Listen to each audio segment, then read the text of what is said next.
Good evening, ma'am. So today we're going to talk about the forces and the laws of motion. So let's talk about there are three laws of motion that were given by is Isaac Newton, and today we're going to talk about them. So let's talk about the first law of motion. The first law of motion states that an object continues to be at rest or in a state of motion unless some external force is applied to it. Let's say this glass, and it's kept over here, right? And it will not move unless I actually hold it and or push it or pull it. It will not move unless it. Or if I throw a ball, if I throw a ball, and if it will not stop until I force it to stop, until I catch it or until I put my foot in its way. And that is basically the of law of motion. Then inertia, the tendency of an object to stay at rest until a force is applied to it is called inertia.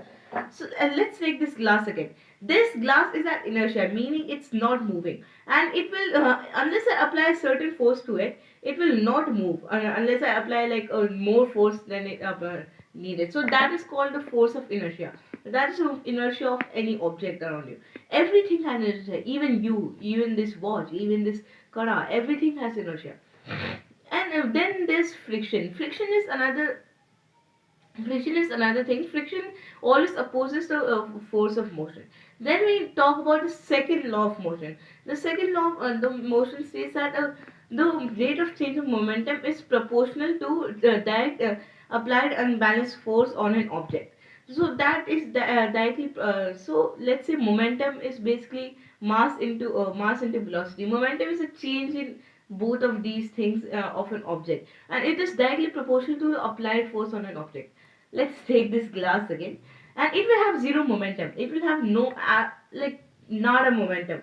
But if you apply unbalanced force to it, if you apply force to it, then this is applied force, and then its momentum will change. So the more the force is applied, the more momentum will change. So that is applied unbalanced force of, or that is the momentum. The third law of motion is every action has an equal and opposite reaction, and they act on different objects. So that is those are all the three laws of motion which were given by Isaac Newton, and they are very important in physics and in our everyday world.